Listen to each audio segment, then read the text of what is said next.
தமிழக ஆளுநர் திடீர் மாற்றம் ஏன்?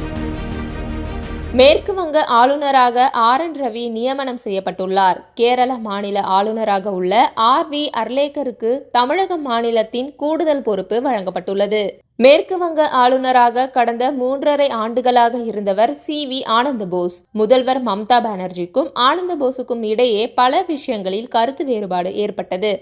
இந்நிலையில் வியாழக்கிழமை டெல்லி சென்ற ஆளுநர் ஆனந்தபோஸ் குடியரசுத் தலைவர் திரௌபதி முர்முவை சந்தித்து ராஜினாமா கடிதத்தை வழங்கினார்.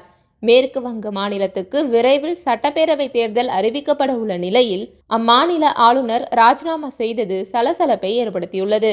இது தொடர்பாக மேற்கு வங்க முதல்வர் மம்தா பானர்ஜி தனது X வலைதள பதிவில் ஆனந்தபோஸின் ராஜினாமாவுக்கான காரணம் தெரியவில்லை. மேற்கு வங்க ஆளுநராக தமிழக ஆளுநராக உள்ள RN ரவி நியமனம் செய்யப்படுவதாக மத்திய உள்துறை அமைச்சர் இப்போதுதான் தெரிவித்தார்.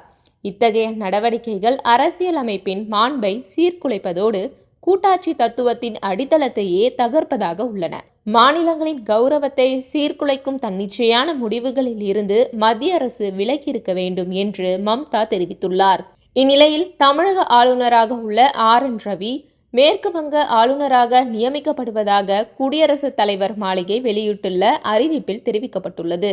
கேரள மாநில ஆளுநராக உள்ள RV அர்லேக்கர் தமிழக மாநில ஆளுநர் பொறுப்பை கூடுதலாக கவனிப்பார் என்றும் குடியரசுத் தலைவர் மாளிகை அறிவிப்பில் தெரிவிக்கப்பட்டுள்ளது.